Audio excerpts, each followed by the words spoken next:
Sophie Paris kembali memanjakan para member dan konsumen setianya di Makassar, Sulawesi Selatan. Kali ini dengan menggelar event bertajuk Fashion and Beauty Festival Bimor di Gedung Graha Pena Makassar pada Minggu 3 September. Dalam kegiatan ini, Sophie Paris menghadirkan bazar produk terbaru dengan potongan harga spesial. Potongan harga pun berlaku untuk pembelian produk-produk unggulan dari fashion hingga makeup. Selain bazar, Sophie Paris juga tidak ketinggalan memperagakan tutorial makeup.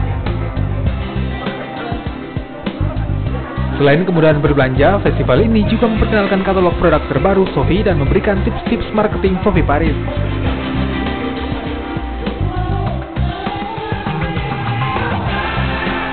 Yang menarik dari kegiatan Fashion Beauty Festival kali ini adalah selain kita banyak sekali promosi-promosi untuk mereka yang bergabung jadi member hari ini, kita juga ada promosi digital. Karena kita tahu platform digital ini sangat bisa menunjang kesuksesan, di mana kita juga informasikan kepada para member Sophie Paris dan juga calon member untuk selalu menggunakan digital media dari Sophie Paris yang pastinya aplikasinya mudah dan bisa menjangkau di seluruh Indonesia untuk pengiriman dan juga rekrut menjadi sangat lebih mudah.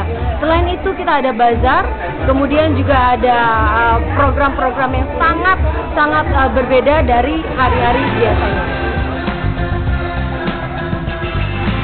Puas berbelanja, Sophie Paris juga masih memanjakan member dengan memberikan hadiah produk bagi member dengan pembelian terbanyak. Keseruannya tak berhenti di sini. Kegiatan berolahraga ala Sumba pun dihadirkan dengan instruktur Sumba dari Kota Makassar. Tim Liputan Kompas TV, Makassar.